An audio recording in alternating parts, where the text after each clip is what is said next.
Hey guys, welcome back to the channel. And for those of you learning Brazilian Portuguese, then finally I've got my act together and created some content about learning Portuguese for you here today. I'm speaking with Virginia from the Speaking Brazilian School YouTube channel, which is a brilliant channel for those of you learning Portuguese with lots of great content. Now this is a two-parter. I am on her channel speaking in Portuguese about learning languages through stories, so you can find the link in the description below to check that out. And then today on this channel, what we're talking about is what it's like learning Portuguese as a foreigner.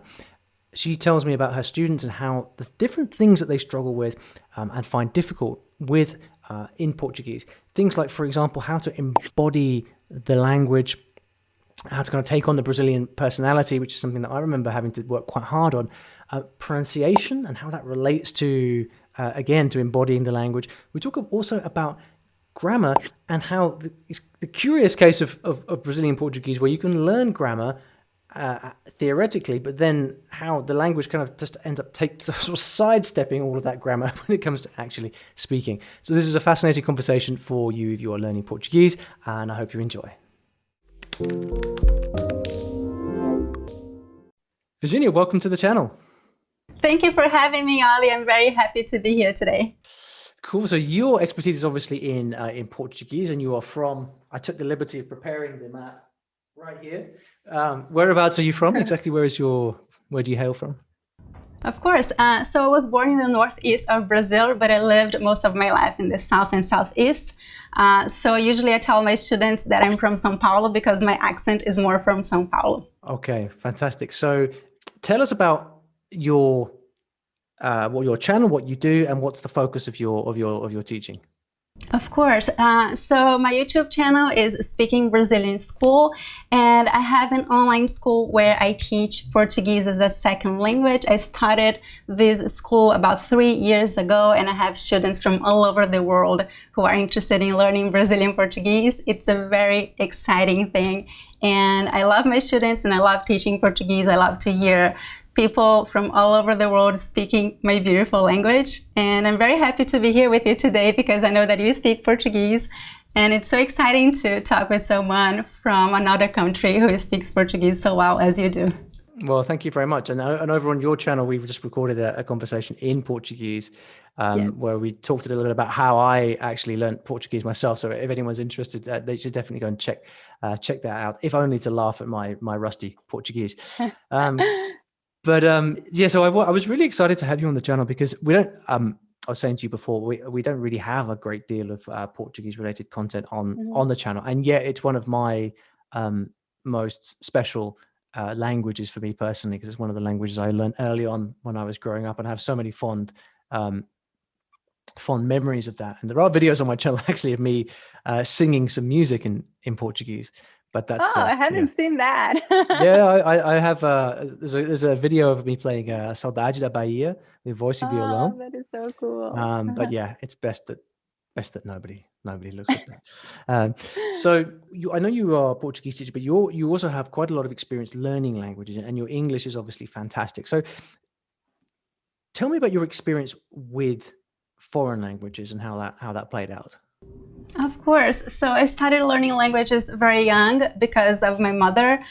She teaches English literature in the university. So she always had this connection with languages, and she enrolled me in language courses. So I started learning English when I was a child. I don't know, maybe 8 to 10 years old. And because in Brazil, we don't learn languages. Most people don't speak English fluently. We learn a little bit at school, but it's not enough to really speak and have a conversation in English. So I'm very lucky that my mother gave me that education.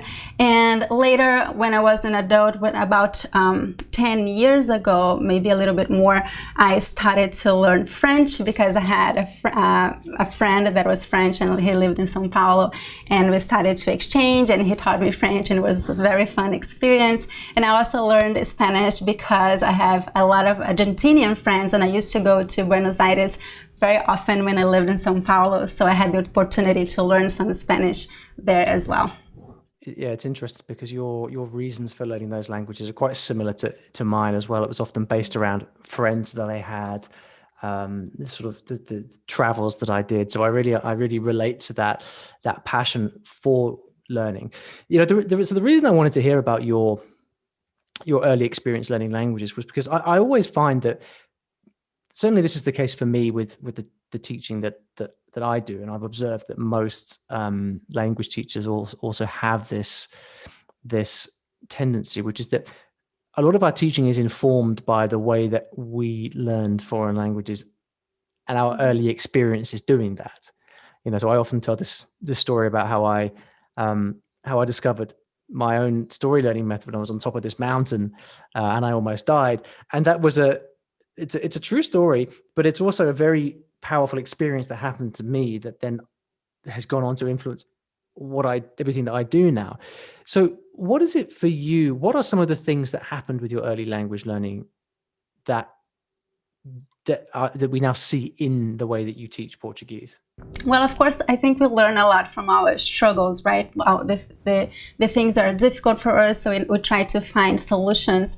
And I try always to put myself in the place of my students and try to help them. So I use my own personal experience to teach my students. So, for example, one thing that I struggled a lot with was when I moved to the U.S. Because I studied English my whole life, but I didn't practice in Brazil. It is really hard to practice English in Brazil. So I just had that I could understand English well, but I could not really speak and have a fluent conversation. And then I suddenly moved to the U.S. because I got married and my husband got a job here. And then I was here and I was like, okay, now I have to really speak in English, and it was so hard. So I used that experience. I learned that it is very important to practice and to be in contact with the language, even if you're not living in that country. If I had done that in the past, if I had done that when I lived in Brazil, if I had found ways to practice English, it would have been much easier for me when I finally moved to the US. I never planned to move to the US. It was something very decided in the last moment, but if I had done that, my life would have been much easier. So that's how I try to use that experience to teach my students how to practice Portuguese, even if you're not in Brazil. So I give them a lot of tools and exercises and techniques that they can use and practice Portuguese from home without being in Brazil. So when they have the opportunity to go to Brazil, many students, they move to Brazil for different reasons. So they are prepared to speak Portuguese. They are much more comfortable in the language before they move to Brazil. No, that's cool. A bit later, I want to ask you about some of these ways to practice Portuguese from home, because I think that's going to be very interesting for people. But before we get that, though, like how I always find these discussions quite interesting, because we often look back at the way that we learn languages and we see that certain things happened and we draw lessons from them. So, for example, in your case, you describe how you learned English in Brazil for many years without practicing it. And then you went to the US and you practiced it all the time, so you became fluent. But I'm curious, would you do anything differently if you were to wind the clock back? Would you, for example, start to practice more from the beginning? Or do you think that actually that period that you had in Brazil learning English by itself actually made it possible to then become fluent when you arrived in the US? Yeah, I think that both. I think that the contact that I had with English in Brazil was good enough because I could understand people and I could communicate. I was not completely comfortable, but I was comfortable enough to move here, and I could understand everything people said, and I could communicate a little bit. But I would do some things differently. I would be more intentional in maintaining the English, because what happened is that, I studied everything, I know everything, and then I relaxed. I didn't practice regularly. I didn't consume content regularly. I was just relaxing and enjoying. Like, I would just study French when I was with my friends, and I would use a little bit of English when I was traveling. I was not intentional about really studying and maintaining the language, because when you are at some level, like intermediate, upper intermediate level, it is really easy to just relax and oh, okay, I know the language, and then you just you don't dedicate yourself much anymore. So I think that one thing that I would do differently is to be intentional about it. I would listen more to English. I don't know, at that time it was not that common podcasts, but maybe it was, but not for me. So something I would try to look for tools that I could use in Brazil to be in contact with the language more often. I think that would have been very helpful. Same for me. When I learned Portuguese, it's just 2002 when I started. So that podcast doesn't exist. There were no resources to learn Brazilian Portuguese at all. I remember going to my local language bookshop in Soho in London, and the only book about Portuguese I could find was a book of European Portuguese grammar, which is like totally different, has nothing to do with Brazilian Portuguese. Yeah. I actually bought that book and I literally never used it because it was just meaningless to me. Mm-hmm. So what's interesting, I think, about what you're talking about there is a level of focus, which I absolutely agree is necessary for language learning, because you can get to, like you said, just from some basics, it's not difficult to get up to a kind of intermediate level in a language, but then progressing beyond that really does take some effort. So what do you, knowing, you mentioned earlier that you give your students lots of resources to learn from home. I want to get to those in a minute, but what, with your experience of people learning Portuguese, what are the things they get stuck on? What are the sticking points for foreigners learning Portuguese? Of course. There are many things that my students struggle with, but I think that one of the most important things, the one that it is common to most students, is they get stuck because they want to understand everything, every little detail about grammar.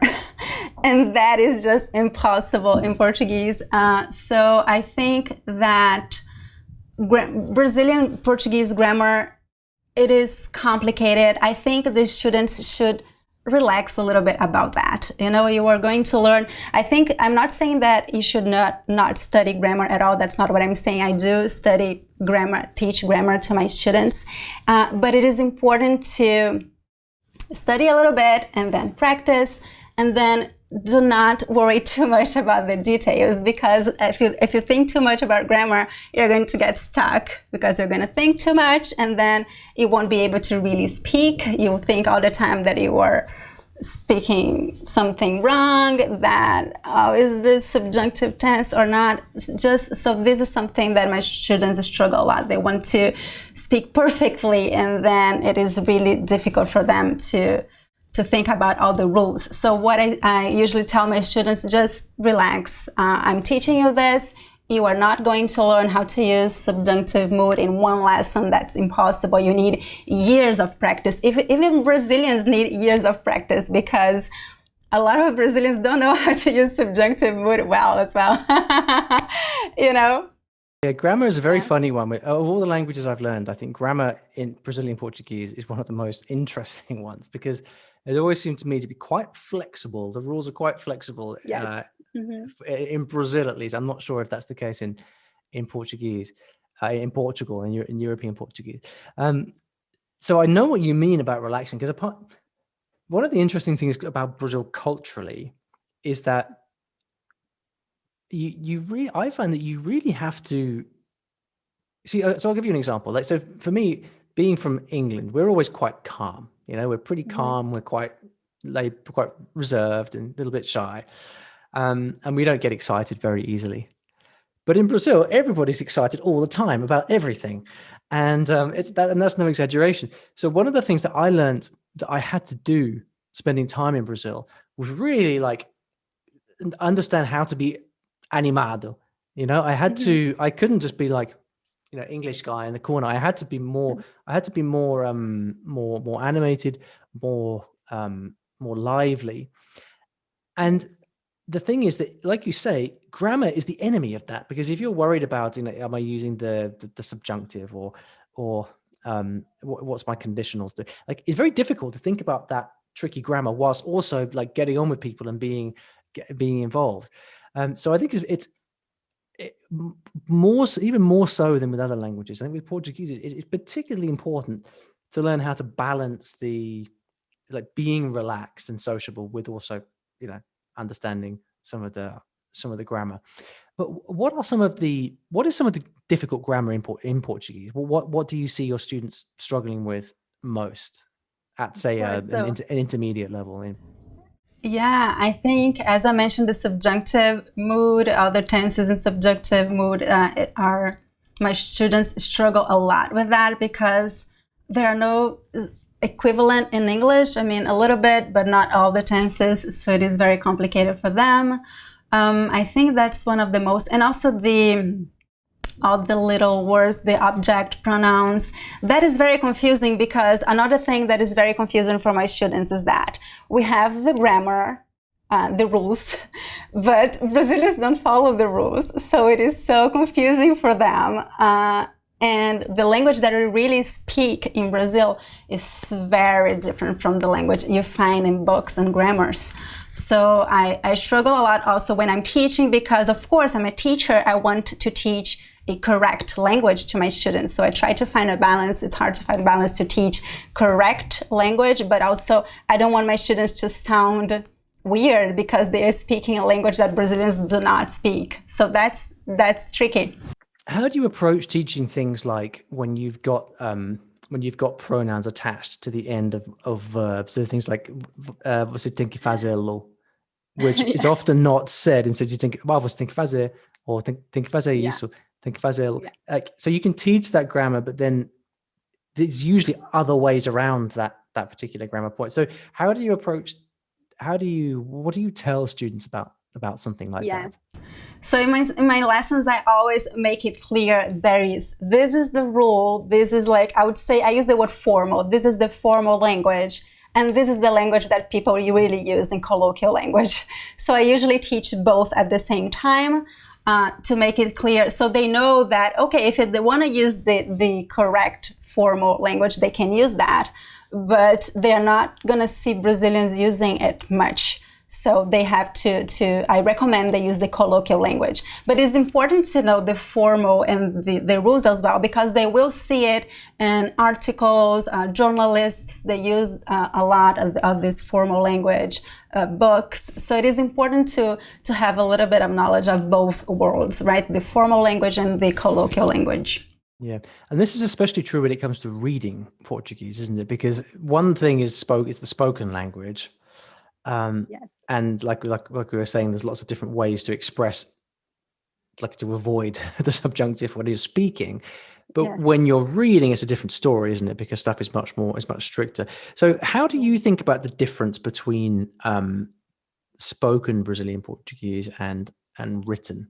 And what do you have students who struggle more with reading? Because I certainly struggled more with reading Portuguese than I did with speaking it. Of course. I think most of my students struggle to speak because they don't have the opportunity to practice much. But they do stuck a lot when they're reading. Oh, what is this? What is going on here? So they have a lot of questions.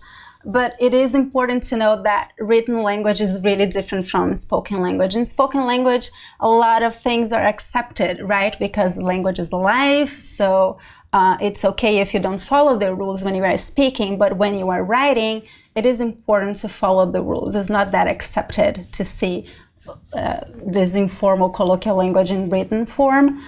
If you're writing a text to a friend, it's okay. Don't worry about that at all, or email to friends. But if you're using written language for work, for example, like work emails, or if you're writing, if you want to write professionally in Brazil, then it is very important to follow the grammar rules, because it is expected. Like people that read, people that had good education, they are expecting to read something that follows the rules. So I think there are two different languages, right? The written language and the spoken language. You can break a lot of rules when you are speaking or talking with friends, but it is not that acceptable in written language. So to what extent do you recommend that your students read in Portuguese? Because I could see a world where for Brazilian Portuguese, reading might not be quite as useful as some other languages. I haven't thought much about that, but do you give your students texts to read a lot? And if so, what kinds of things do you recommend? Yes. I use for my courses, I create my own materials. So I created many short texts for them to read as a beginner level students.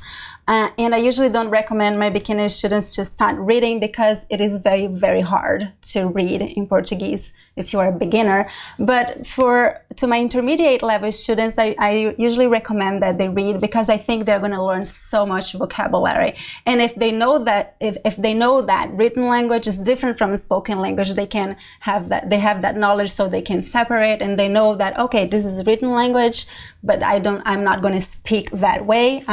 So many students, they really enjoy reading and they learn a lot from reading as well. So, right, let's talk about the kind of resources and materials that you give people to learn from home. And so let's say that I want to brush up my rusty Portuguese, and I said, right, I want to do this all from home. What kind of materials and recommendations do you give your students for practicing Portuguese from home?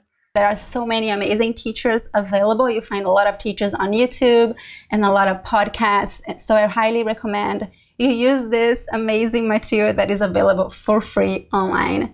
But you have to be very disciplined to study by yourself. So that's the tricky part. When you study by yourself at home, you have to have a lot of discipline. You have to be dedicated, and you have to be active when you're studying. Because if you just sit down and watch a video, you are going to learn a little bit, but if you really want to learn Portuguese by yourself at home, you have to be active, right? So you have to watch a video, but also make notes, also do some imitation exercises, right? Repeat out loud. It is important to be active, otherwise your brain will not assimilate the content. Yeah, especially for a spoken language like Portuguese. I mean, you really have to get, I really feel with Portuguese more than other languages, you have to get into character. You've got, it's about moving your body just as much as learning the words and phrases. So you mentioned some interesting things there. You mentioned obviously YouTube videos and podcasts, and then you talked about making notes and things like that. What kind of, so there's obviously so much material now available online in the form of videos and podcasts. Which is just incredible. I wish I had that when I was starting. Yeah. But could you talk a bit about the kind of things that you would recommend that people do with those? So let's say I'm watching a YouTube video in Portuguese or a podcast. What kind of activities do you find that really work for your students? Because there is a difference between just listening to something and then actively engaging. It's all a difference, really. So what are those things that you suggest? Yes, of course. So I think that listening is very, very important because my videos, they are entirely in Portuguese. So if students listen to my videos, they are going to observe a lot of knowledge just by listening. But this is just a passive study, right? So you have to be active. So I recommend two things. At least I recommend that if you're using my videos to study, I recommend that you make notes. So when I'm teaching a lesson on YouTube, I give a lot of examples. I recommend you try to write you can write the same examples or create your own examples. I always give like a homework at the end. So I recommend you do that. And also I recommend one of my favorite exercises to practice by myself when I'm studying a language is to repeat out loud. To imitate the teacher. So I recommend you do that with my videos. Listen to me, I'm speaking Portuguese clearly. Just repeat what I'm saying. You can imitate the entire video or just the examples, just some examples that I give related to that lesson. If you do that, you are speaking. So that helps your brain to assimilate much more the content, and you're also improving your pronunciation because you are speaking out loud. It is very important to speak out loud because you have to to work on your muscles to get used to all those different phonemes. So that's how I recommend you study using YouTube videos. And also you can do the same thing, the same kind of exercises with podcasts. Yeah, it is. Hearing you mention that, it reminded me when I first learned Portuguese, just how much I had to open my mouth. You have to open your mouth. It's very difficult for people from an English background who haven't learned another language before. It's quite similar to the kind of French sounds in a way where you have, yeah. Anyway, I remember my jaw aching from speaking Portuguese for like long periods of time. Yeah, when I speak French, I feel my throat, it hurts because of the R's. It's practice. Mm-hmm. Well, listen, we are so lucky these days that we have channels like yours, which actually give us all this incredible content in Portuguese. So thank you so much for joining us and for talking about your experiences teaching Portuguese and everything. So where can people go to find out more about your online world? So my YouTube channel is Speaking Brazilian School, and my website is speakingbrazilian.com. You'll find all the information about my courses there. And my podcast is also Speaking Brazilian Podcast. Fantastic. So if you're learning Portuguese, what are you waiting for? Go over there, subscribe. You know what to do. You know where to find it now. So thanks so much for joining us. And we'll see you next time round.